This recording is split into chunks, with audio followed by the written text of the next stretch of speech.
bersyukur buat segala anugerah-Mu Tuhan. Dan kami percaya pagi hari ini dalam ibadah kenaikan Yesus ke surga, kami percaya kuasa-Mu dicurahkan dalam hidup kami. Bahkan kami hidup Tuhan lebih daripada segala pemenang yang ada dalam dunia ini. Kami sungguh bersyukur, Tuhan begitu baik, Tuhan begitu ajaib dalam hidup kami. Dan pagi hari ini hidup kami dilimpahi dengan segala ucapan syukur. Kami rindu memuji, kami rindu mengagungkan nama Tuhan, karena kami tahu lewat puji-pujian yang kami naikkan kepada Tuhan itu menyenangkan hati Tuhan. Kami berdoa untuk segala penguasa di udara yang hendak mengganggu setiap konsentrasi ibadah kami, bahkan jalannya pemberitaan kebenaran firman Allah. Kami bersatu hati, kami tolak, kami patahkan di dalam nama Yesus. Dan biar roh Allah, roh Tuhan yang memberkati kami pada saat pagi hari ini. Terima kasih Tuhan, kami siap, kami akan memuji, mempermuliakan nama Tuhan. Di dalam nama Tuhan Yesus kami berdoa kepada Tuhan. Haleluya, amin. Ciptaan shalom Bapak Ibu Saudara. Puji Tuhan ya. Di pagi hari ini kita dipenuhi dengan segala ucapan syukur. Kita bersyukur karena Tuhan sungguh ajaib. Amin. Maka kita hidup lebih daripada pemenang. Haleluya.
Kudus, bekerjalah di dalam setiap hati kami.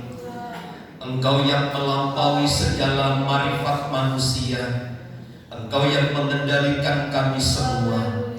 Itu sebabnya ketika firman Allah diberitakan, disampaikan kepada kami, biarlah Roh Kudus yang menerjemahkan lebih jauh lagi kepada setiap kami, sehingga tingkat pengenalan kami, tingkat pemahaman kami terhadap firman Tuhan dari hari semakin meningkat, sehingga kami semakin mengasihi Engkau. Dan ketika kami mendengarkan firman Allah, segala bentuk tipu daya muslihat iblis kami patahkan dalam nama Yesus. Roh Kudus menguasai hati dan pikiran kami, dan pakailah hamba-Mu untuk menyampaikan isi hati-Mu sesuai dengan kehendak-Mu ya Tuhan.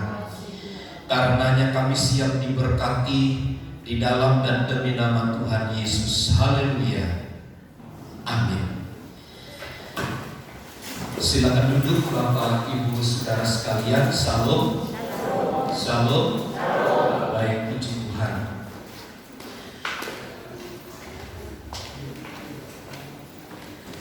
Mari kita membaca Alkitab kita di dalam Injil Lukas pasal yang ke-24.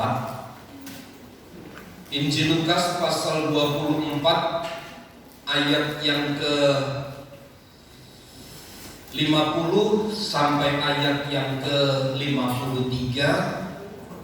Kita akan sedikit banyak membicarakan tentang kenaikan Isa Al-Masih atau kenaikan Tuhan Yesus. Mari kita baca ini ayat bersama-sama. Lukas pasal 24 ayat 50 sampai ayat yang ke-53. 2, 3. Lalu Yesus membawa mereka keluar kota sampai dekat Betania. Di situ Ia mengangkat tangannya dan memberkati mereka. Dan ketika Ia sedang memberkati mereka, Ia berpisah dari mereka dan terangkat ke sorga. Mereka sujud menyembah kepadanya, lalu mereka pulang ke Yerusalem dengan sangat bersukacita. Mereka senantiasa berada dalam bait Allah dan memuliakan Allah. Puji Tuhan. Peristiwa kenaikan Tuhan Yesus ke sorga adalah merupakan sebuah awal dari perubahan mereka tentang pemahaman, tentang konsep hidup, bahkan kemudian tentang apa yang harus mereka kerja dan lakukan khususnya di dalam Tuhan. Perubahan itu salah satunya adalah ketika mereka dirundung oleh kesedihan karena kematian Yesus di atas kayu salib. Tapi kebangkitannya membuat mereka bergembira. Kenaikan ke sorga membuat mereka bersukacita. Itu di dalam ayat yang ke-52 bagian terakhir. Dulu saat mereka bersama-sama dengan Tuhan Yesus, mereka terlalu banyak menerima, termasuk banyak hal yang mereka dapat. Mereka sulit untuk memberi dalam diri mereka kepada hal-hal yang lain, kepada pihak-pihak di luar diri mereka. Tetapi di dalam peristiwa kenaikan Tuhan Yesus ke sorga, mereka harus belajar memberi firman kepada orang-orang yang ada di sekitar mereka. Yang masih sama di dalam perjalanan hidup mereka adalah hanya pekerjaan Tuhan, di mana Tuhan selalu memandu di dalam ayat yang ke-50. Lalu Yesus membantu membawa mereka. Ini yang masih sama menyertai mereka. Tuhan masih menjadi pemandu bagi mereka. Tuhan masih menjadi penunjuk arah. Tuhan juga masih menjadi penuntun bagi mereka. Tuhan juga masih menjadi penjaga, menjadi pelindung yang terus menyertai perjalanan hidup mereka. Nah, peristiwa kenaikan Tuhan Yesus ke sorga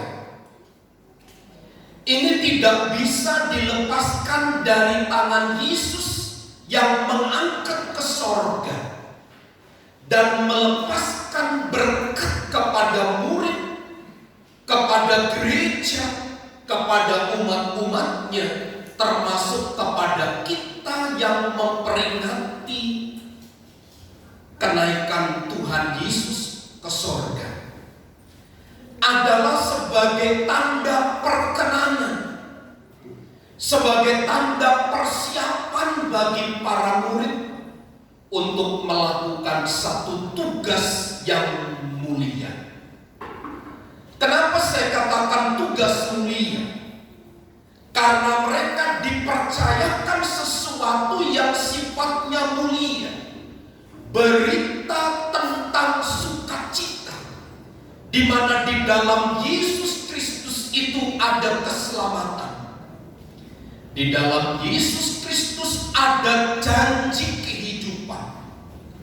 Dan bagi barang siapa yang menemukannya, mereka diberi tugas oleh Tuhan Yesus untuk memberitakan kabar baik itu kepada setiap orang yang mereka jumpai. Dan persiapan yang disampaikan diberikan oleh Tuhan Yesus telah sempurna sedemikian rupa. Salah satunya adalah dalam ayat 44 sampai ayat 46 di dalam Injil Lukas pasal yang ke-24. Saya baca demikian.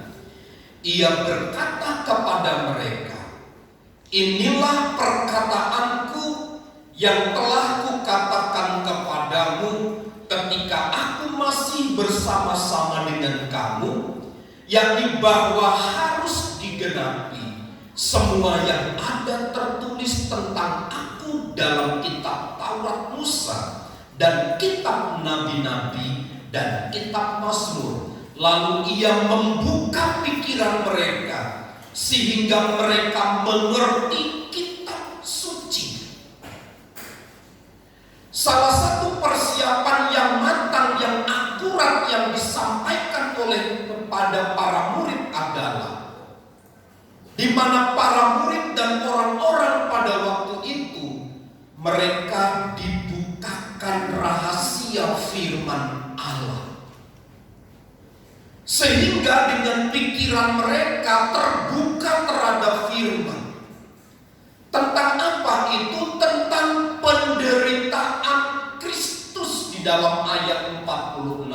Katanya kepada mereka ada tertulis demikian, Mesias harus menderita dan bangkit dari antara orang mati pada hari yang ketiga.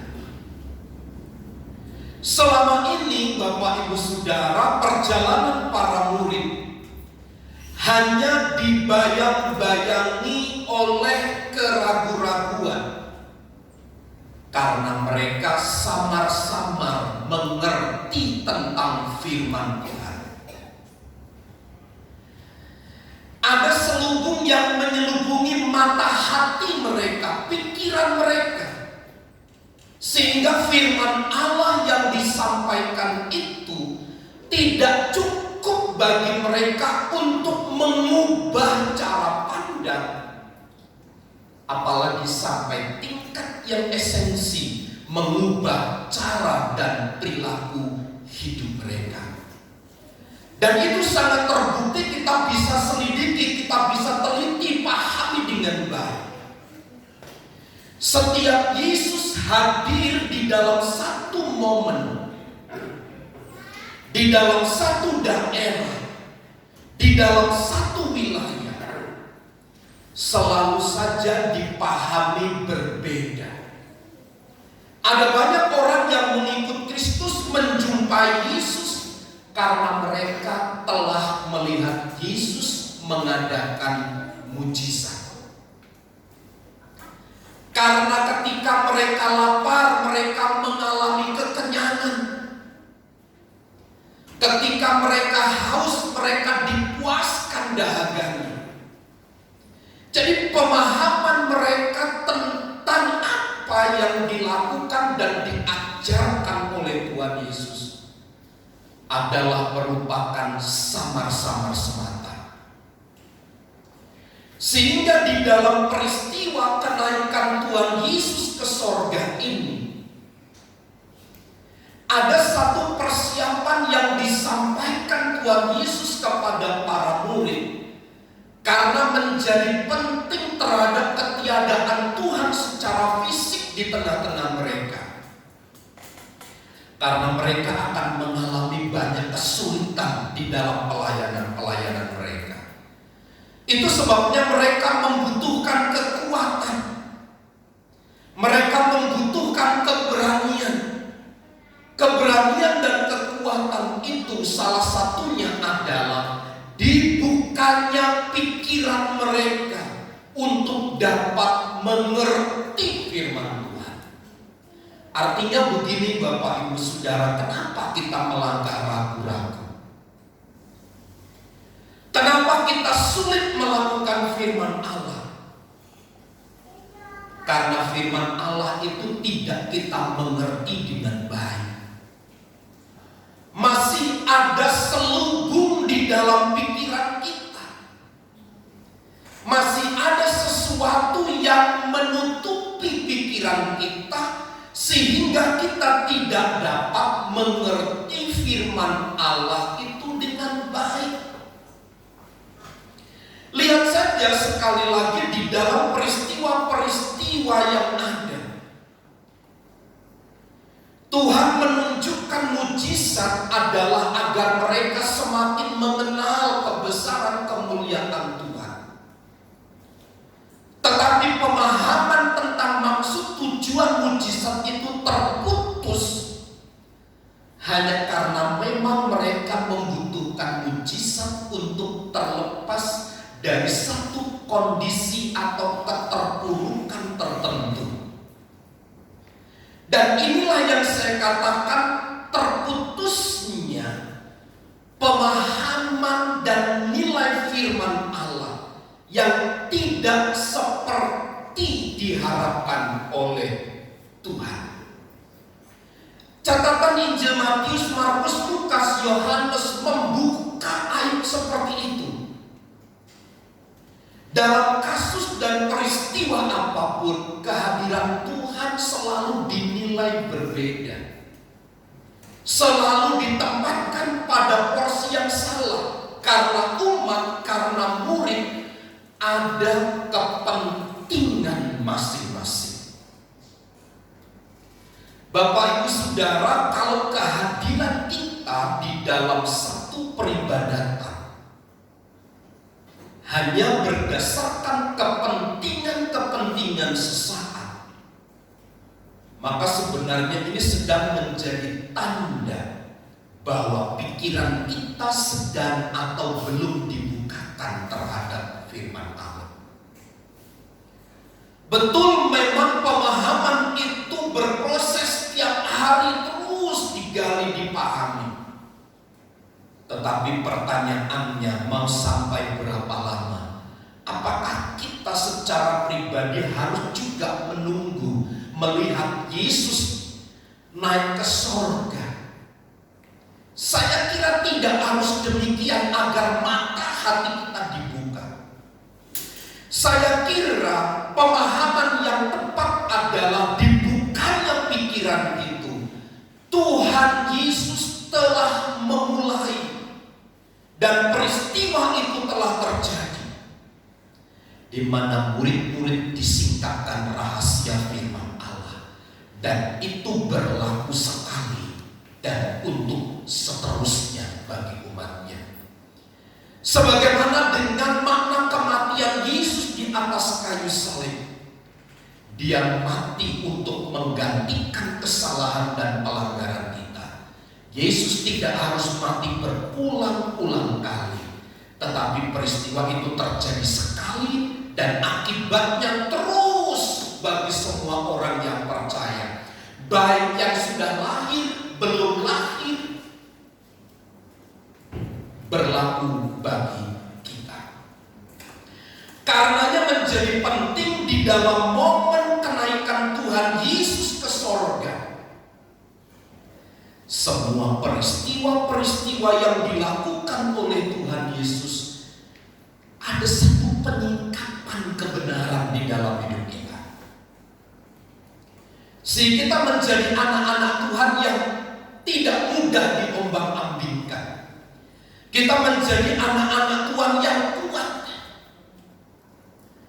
Saya meneliti Bapak Ibu Saudara, dan salah satu judul disertasi saya adalah tentang COVID-19. Impact-nya kepada gereja, dampaknya kepada gereja. Sampai hari ini kita pemahaman ini masih terbelah. Berapa banyak di antara rekan kita, Bapak Ibu Saudara, yang tidak bisa hadir berkumpul di dalam gereja. Salah satunya mungkin pandangan mereka adalah begini: momen COVID-19 belum selesai. Yang kedua, mungkin mereka punya pemikiran, pemahaman sendiri tentang peristiwa COVID itu. Lebih baik menjaga diri dan seterusnya. Tetapi peristiwa itu tidaklah mendukung. Ada orang yang menjaga diri dengan baik, tetapi juga masih terdampak COVID-19. Bahkan dengan pemahaman sendiri berkata, inilah hikmat dari Tuhan yang Tuhan berikan kepada saya. Bahkan mungkin kita, sebagian di antara kita, mengecam orang-orang yang beribadah, yang berkumpul di dalam rumah Tuhan. Mereka disebut sebagai orang-orang yang tidak menghargai peraturan dan seterusnya. Ini alasan-alasan yang muncul kemudian yang memundurkan kita, sehingga kita tidak bisa beribadah dengan baik. Bapak Ibu Saudara, kalau ibadah via online itu banyak hal yang mempengaruhi.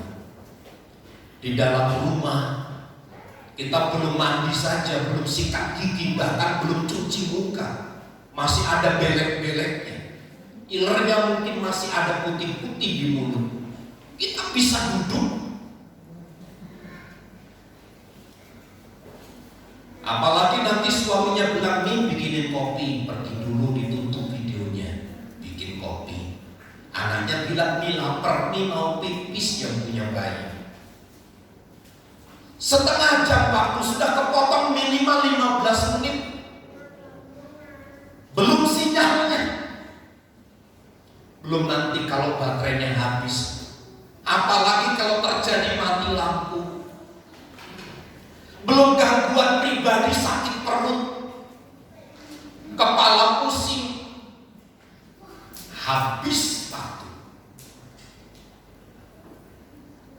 Tapi kita berani membenarkan diri untuk hal-hal yang seperti ini. Nah, momen kenaikan Tuhan Yesus ke sorga seharusnya membuat kita berubah.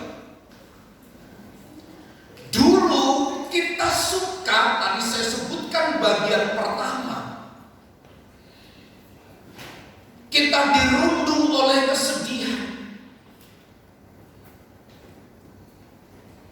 Tapi momen kenaikan Yesus ke sorga dalam ayat 52, mereka dilawan oleh sukacita dari Tuhan. Mereka dulu hanya maunya menerima setiap saat, maunya diberkati oleh Tuhan. Tapi dalam momen kenaikannya ke sorga, mereka dituntut untuk bersama-sama memberi diri bagi pekerjaan Tuhan, untuk memberitakan kabar sukacita bahwa penderitaan Yesus merupakan pangkal selamat bagi umatnya. Ini berarti mereka semua telah memiliki kelengkapan. Tidak ada sesuatu yang mengganjal tentang jalan Tuhan. Tidak ada keraguan, tidak ada kebimbangan lagi. Kalau sudah begitu mereka melangkah mengikuti kehendak Tuhan, semuanya pasti akan menjadi baik.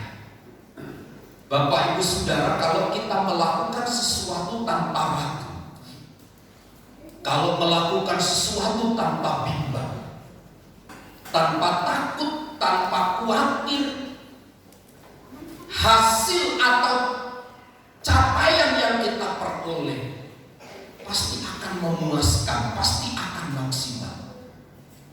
Beda kalau kita bekerja setengah-setengah, bekerja penuh dengan keraguan, bekerja banyak pertimbangan sehingga kita tidak dapat memaksimalkan tenaga yang kita miliki. Hasilnya pun akan minim. Karenanya momen kenaikan Yesus ke sorga ayat 45 sampai 46. Izinkan Tuhan membuka pikiran kita untuk kita dapat mengerti firman Allah. Tentang apa peristiwa perjalanan penderitaan Tuhan Yesus dari kematian sampai nanti dia naik ke sorga. Itu bukan merupakan kekalahan. Karenanya mereka semua bersedih, mereka berduka cita. Tapi kenaikan Yesus ke sorga harus dipandang, diletakkan sebagai sesuatu yang membuat bersuka cita. Karena itu adalah kemenangan. Kenapa saya katakan kemenangan? Karena jauh-jauh hari sebelum dia mati, dia telah menyampaikan kepada para murid selama 3-4 kali. Dia sampaikan berulang-ulang kepada murid-muridnya bahwa nanti anak manusia akan mati dan bangkit pada hari ketiga, juga akan naik ke surga. Diberitakan. Inilah yang saya sebut sebagai pikiran mereka yang dibukakan untuk mengerti firman Allah. Dianggap kematian Yesus itu sebagai bentuk kesedihan yang harus digaungkan setiap hari. Tapi mereka tidak mengerti bahwa itu adalah maksud dan rencana Tuhan terhebat. Meskipun orang mencibirkan mulutnya melihat peristiwa itu, tapi akhirnya kemenangan dan sukacitalah yang mereka rasakan. Lalu yang kedua, ayat 47, ayat 48 sebagai persiapan bagi mereka. Dan lagi, dalam namanya berita tentang pertobatan dan pengampunan dosa harus disampaikan kepada segala bangsa mulai dari Yerusalem. Kamu adalah saksi dari semuanya ini. Peristiwa dan momen kenaikan Yesus ke sorga adalah merupakan bentuk sukacita mereka tersendiri. Karena apa? Mereka diberi tanggung jawab menjadi saksi. Saksi tentang apa? Yesus yang telah mati, bangkit, dan naik ke surga. Mereka harus menyampaikan kepada semua orang, pertama-tama di Yerusalem, Pertama-tama di Yerusalem mereka harus menyampaikan berita itu. Kalau banyak catatan, banyak tulisan, Yerusalem itu adalah keluarga sendiri, katanya begitu. Tapi kalaupun saya ambil momen itu, janganlah kita berpikir terlalu jauh menjadi saksi, memberitakan tentang kematian, kebangkitan Yesus itu, pergi ke bangsa-bangsa dan lain sebagainya. Jangan dulu pergi ke suku-suku terasing. Lihat dalam lingkungan terkecil, yaitu keluarga kita, menjadi saksi. Menjadi saksi itu bukan sekedar berkata begini, anakku, Yesus itu Tuhannya. Hai Bapak, Yesus itu Tuhannya. Tidak. Tetapi dengan cara sikap hidup kita pun dapat menjadi saksi bagi peristiwa kematian, kebangkitan Yesus. Dengan cara apa? Kita melayani dengan baik. Istri melayani suami, suami melayani istri. Ada komunikasi yang baik di dalam keluarga. Tidak selalu membawa pedang di dalam keluarga. Ada bunyi-bunyian gelas-gelas kaca di dalam keluarga. Ini adalah cara spesial, cara sederhana menjadi saksi. Cara bicara, tutur kata, cara melihat, cara tertawa pun bisa menjadi saksi. Kalau tertawa itu tertawa yang lepas gitu. Jangan tertawanya tertawa mengejek, tertawa menyepelekan. Tertawalah tertawa yang lepas gitu. Jangan tertawa dibuat-buat. Kalaupun harus memuji pasangan, pujilah dengan sungguh-sungguh. Jangan puji kemudian menjebak pasangan. Mari kita lakukan segala sesuatu berdasarkan tanggung jawab dari Tuhan, bahwa sesungguhnya kamu adalah saksi dari semuanya ini. Saksi semuanya ini apa? Tentang peristiwa Yesus yang mati dan bangkit dari kematian. Kita berpisah Bapak Ibu Saudara melakukan semuanya itu. Jadi tidak harus bersaksi itu kita berkhotbah begitu, pakai toa bercerita di depan umum, tidak. Karena hari ini dengan cara-cara seperti itu sudah dianggap sebagai sebuah pelecehan terhadap hal-hal yang lain. Tapi kita bisa memanfaatkan momen-momen yang masih ada. Bukankah Alkitab berkata kita ini harus cerdik dan tulus seperti merpati. Gunakanlah pribadi dan hidup kita untuk menjadi kesaksian bagi banyak orang.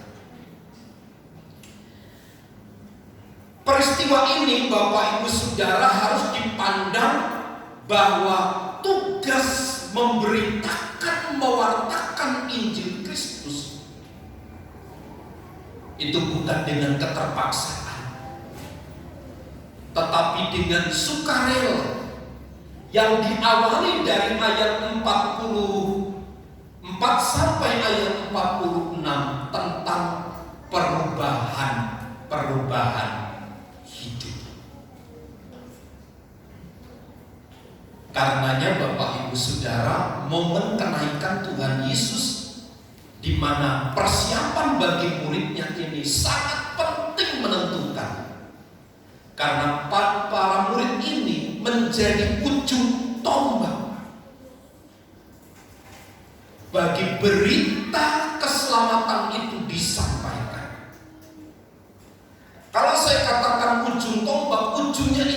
adalah runcing, bukan tumpul. Kenapa saya katakan runcing? Karena mereka telah diperbaharui. Pikiran mereka telah dibukakan melalui firman Tuhan. Dan hal yang paling penting sebenarnya tercatat di dalam ayat 49, dan aku akan mengirim kepadamu apa yang dijanjikan Bapakku. Tetapi kamu harus tinggal di dalam kota ini sampai kamu diperlengkapi dengan kekuasaan dari tempat tinggi. Yang ketiga adalah tentang janji Bapa. Janji Bapa ini adalah bahwa Bapa akan mengirimkan Roh Kudus, Parakletos itu yang mendampingi, yang menyertai murid-murid dalam merespon, menyikapi berita firman Allah. Bapa akan mengirim Roh Kudus, di mana kuasa itu adalah untuk memperlengkapi mereka, menyempurnakan apa yang sudah dikerjakan oleh Tuhan Yesus bagi mereka. Bahkan lebih dari itu, untuk meneguhkan pemberitaan firman. Dan itu telah digenapi di dalam kitab Kisah Para Rasul pasal yang kedua. Janji Bapa itu telah dicurahkan, Roh Kudus itu telah dicurahkan kepada gerejanya, kepada umat-umatnya. Jadi tidak ada alasan bagi mereka untuk tidak menjadi saksi bagi dunia, dimulai dari Yerusalem itu. Tidak ada alasan yang menahan bagi mereka untuk dapat menceritakan tentang kematian dan kebangkitan Yesus dari antara orang mati, yang memberikan garansi keselamatan bagi mereka yang percaya kepadanya. Tidak ada alasan seperti Musa. Aku ini tidak pandai bicara. Aku ini gagap. Saya mendengar peristiwa yang diceritakan oleh kepercayaan lain. Ini sedikit agak menyimpang. Ada satu kepercayaan yang bilang, kenapa Musa gagap gak bisa ngomong ketika diperintahkan oleh Tuhan?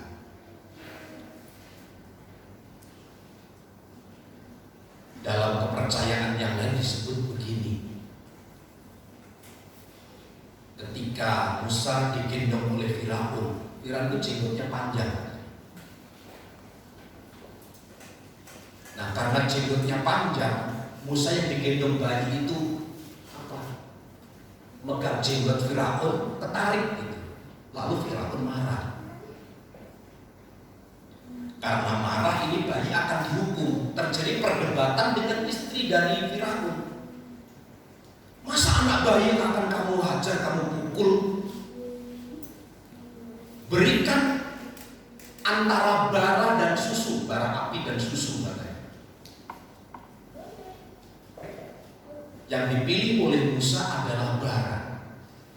Jadi bara itu ditelan katanya. Gara-gara bara itulah maka Musa jadi gak bisa bicara. Tapi di Alkitab kan gak ada. Itu hanya cerita-cerita karangan-karangan yang kemudian ditambah-tambahkan sebagai yang mengada-ada.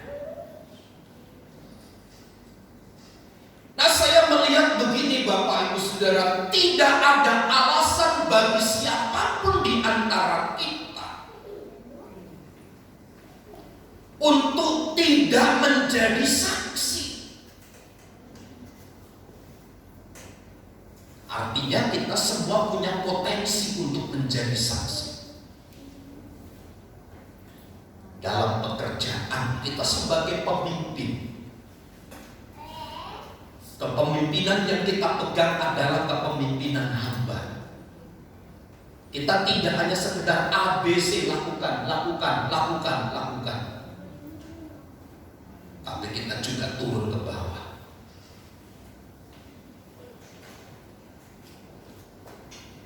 Kalau kita sebagai operator karyawan paling bawah, mari kerjakan tugas kita. Anggap itu adalah tugas yang dipercayakan oleh Tuhan kepada kita. Mari kita maksimalkan dalam tugas itu. Itu pun sebenarnya kita dapat menjadi saksi. Kalau Tuhan melihat tingkat kesetiaan kita menjadi saksi yang demikian, tinggal tunggu waktu Tuhan untuk mempromosikan kita. Dan kalau Tuhan sudah mempromosikan kita, siapa yang dapat meruntuhkan? Tidak ada. Karenanya menjadi penting Bapak Ibu Saudara, pekerjaan Roh Kudus di mana Dia memperlengkapi, meneguhkan dalam pemberitaan ini. Jadi apa yang kita sampaikan, apa yang kita lakukan itu berdampak. Itu akibat dari pekerjaan Roh Kudus janji Bapa itu. Disertai dengan tanda-tanda heran kalau itu bagi para rasul. Kalau kesaksian kita yang sederhana dalam lingkungan terkecil, apa yang kita berikan itu pasti akan berdampak. Mungkin tidak dalam waktu yang cepat.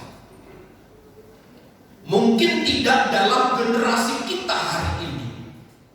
Tapi mungkin orang akan mencatat pada lain waktu.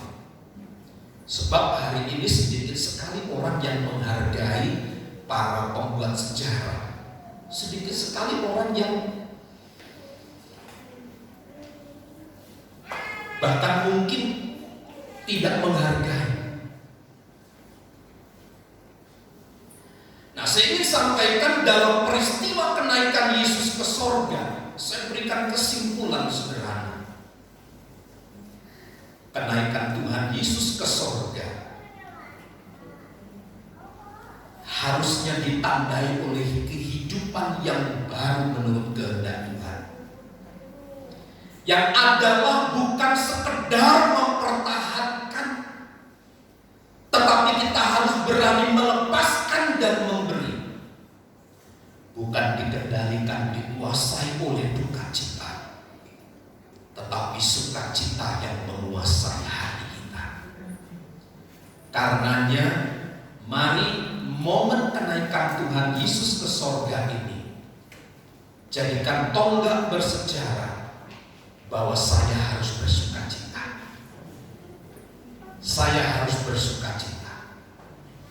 Saya tidak boleh bersedih. Saya tidak boleh berlarut-larut tinggal dalam duka cita. Tapi saya akan mengalami perubahan di dalam Tuhan. Tuhan Yesus memberkati. Saya mengundang pelayan musik untuk maju ke depan. Kita bernyanyi satu pujian untuk mengkonfirmasi firman Tuhan. Seringku tak mengerti jalan-jalan Tuhan, dan saya mengundang sidang jemaat Tuhan untuk bersama berdiri.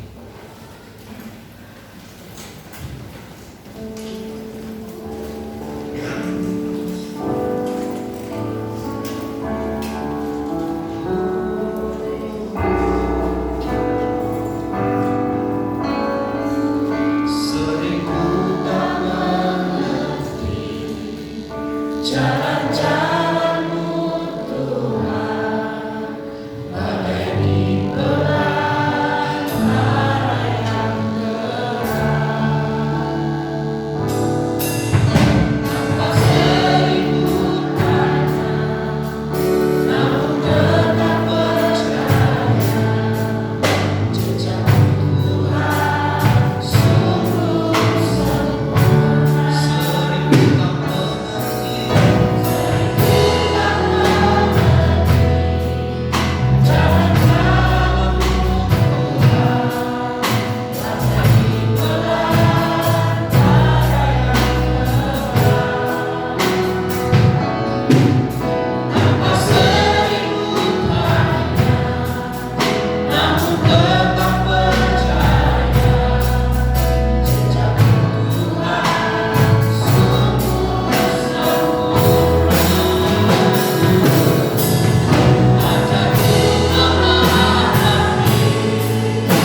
tanda kehidupan yang baru yang sedang Tuhan ajarkan dan tunjukkan kepada setiap kita yang hidup pada akhir zaman ini, bahwa sesungguhnya Dia telah menyingkapkan seluruh rahasia firman Allah, yaitu tentang kematian dan kebangkitannya.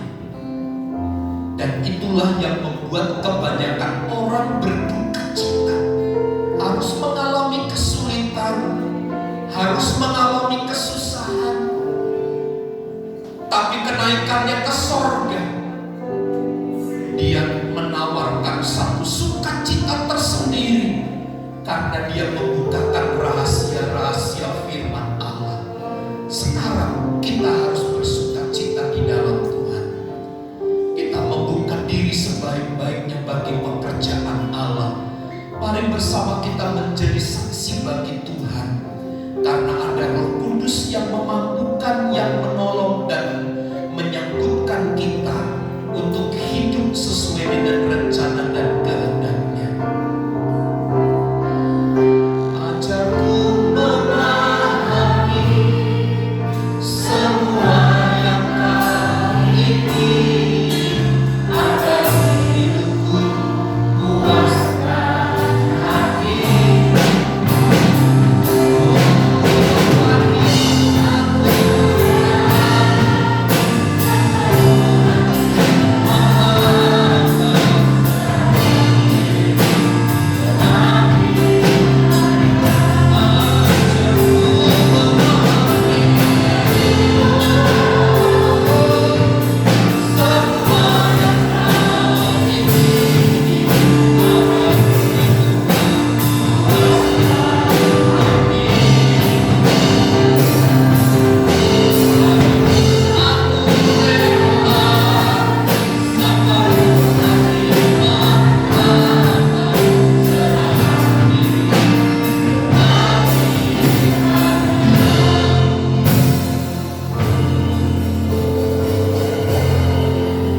Kiranya peristiwa kenaikan Tuhan Yesus ke sorga menjadi awal langkah yang baru bagi perubahan hidup kami.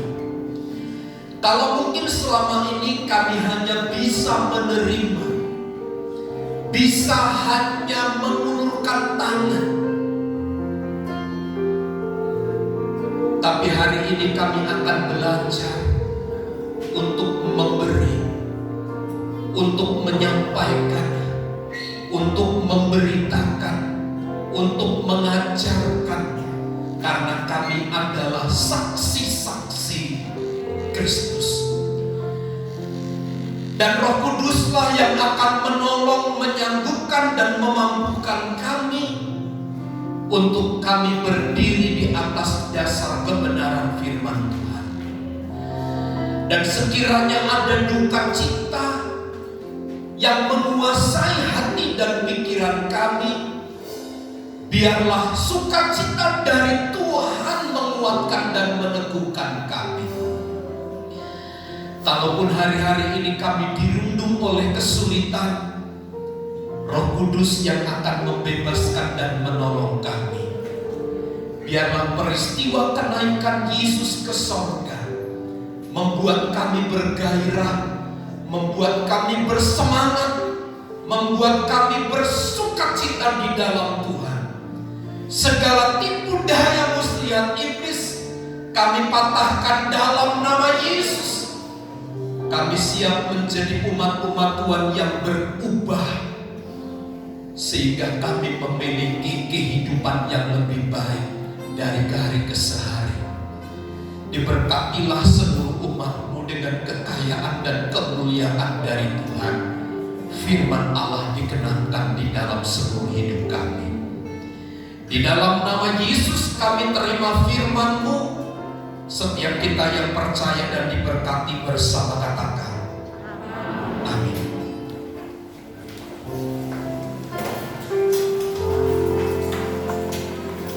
Puji Tuhan, biarlah firman Tuhan digenapi dalam hidup kita. Kita akan memberikan tanda persembahan. Silakan Ibu Tugas maju ke depan dan kita akan berdoa.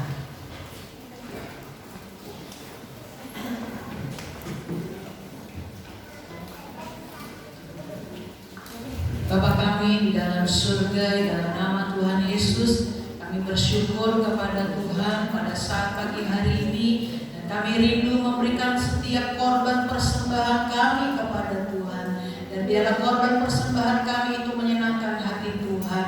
Bahkan korban persembahan kami dapat menopang pelayanan pekerjaan Tuhan di tempat ini, memberkati usaha, memberkati rumah tangga, memberkati kesehatan jemaat Tuhan, bahkan kami semua. Dan kami yang dapat memberi, biarlah di lain waktu dan di lain kesempatan kami dapat memberikan yang terbaik bagi Tuhan. Di dalam nama Tuhan Yesus kami akan memberikan persembahan. Haleluya. Amin. Puji Tuhan. Anak Allah Yesus.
Kita berdoa bagi jemaat Tuhan yang sakit ya. Ini musim pancaroba ya. Musim pancaroba ini pilek, demam, batuk,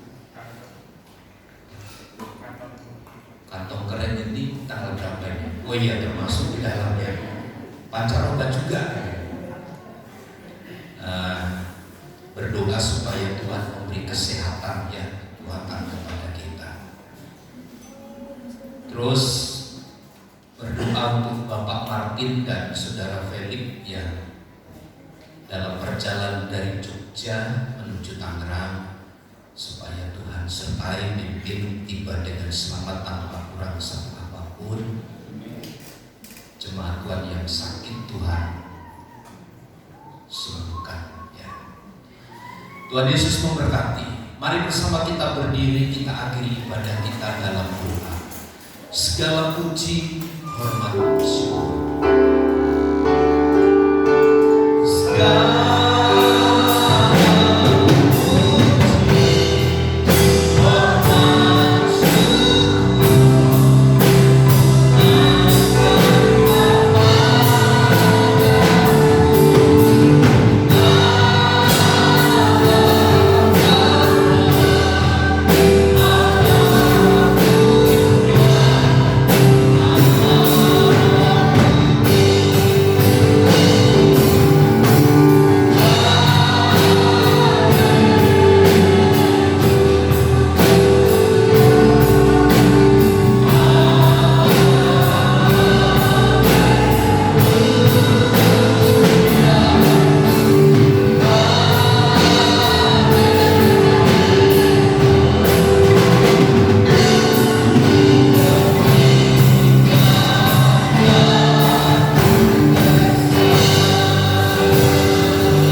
memungkinkan kami dapat beribadah pagi hari ini dengan baik. Biarlah sesuai dengan janji firman Allah, Engkau yang mengubah seluruh hidup kami menjadi dan kepada keadaan yang lebih baik dari hari ke hari. Duka cita diganti dengan sukacita yang besar dari Tuhan. Berkati dan lawat seluruh sidang jemaat-Mu ya Tuhan, dalam keluarga, dalam rumah tangga, dalam usaha dan pekerjaan. Tuhan yang memberkati kami sekalian dengan berlimpah. Baik kami sebagai orang tua, kami sebagai anak. Tuhan berkati kami dengan kemurahan dan kebaikan dari Tuhan. Ibu Tampinio Tuhan, Engkau sembuhkan dalam nama Yesus. Tuhan pulihkan dan berkati dengan kesehatan yang sempurna. Berkati Bapak Martin dan Saudara Felix yang dalam perjalanan menuju Tangerang. Tuhan jaga, lindungi dan berkati. Jemaat-jemaat Tuhan yang sedang sakit Tuhan, Engkau yang menyembuhkan mereka dengan sempurna. Kasih dan kuasa Allah membangkitkan gairah dan semangat di dalam Engkau, sehingga tumbuhlah imun yang memberikan kekuatan baru dalam tubuh raga kami. Karenanya kami tetap meminta, mengandalkan dan berharap kepada Tuhan untuk Tuhan terus menurunkan belas kasih kepada kami. Karena hidup kami hanya oleh kemurahan dan belas kasih Tuhan. Berkati bangsa dan negara kami. Berkati pemerintah pusat sampai daerah, bahkan tempat di mana kami ada. Kerinduan kami untuk pengembangan pelayanan pekerjaan Tuhan, Tuhan pun turut beracara di dalamnya. Tuhan berkati kami sekalian. Berkati umat-umat-Mu yang hari ini sedang bekerja, beraktivitas. Engkau memberkati Bapak Putar-Putar yang sedang bekerja di Pulau Bintang. Tuhan jaga, lindungi, dan seluruh umat-Mu ada dalam pemeliharaan kasih Tuhan. Di dalam dan demi nama Yesus kami berdoa. Mari saudaraku, angkat tanganmu dan terimalah berkat Tuhan. Tuhan memberkati dan melindungi engkau. Tuhan menyinari engkau dengan wajah-Nya dan memberi engkau kasih karunia. Tuhan menghadapkan wajah-Nya kepadamu dan memberi engkau damai sejahtera. Kiranya kasih karunia Tuhan Yesus Kristus dan kasih Allah serta persekutuan Roh Kudus menyertai kita sekalian sekarang dan sampai selama-lamanya. Kami terima segala berkat Tuhan di dalam nama Tuhan Yesus Kristus. Kita semua yang percaya dan diberkati bersama katakan amin. Bapa, terima kasih.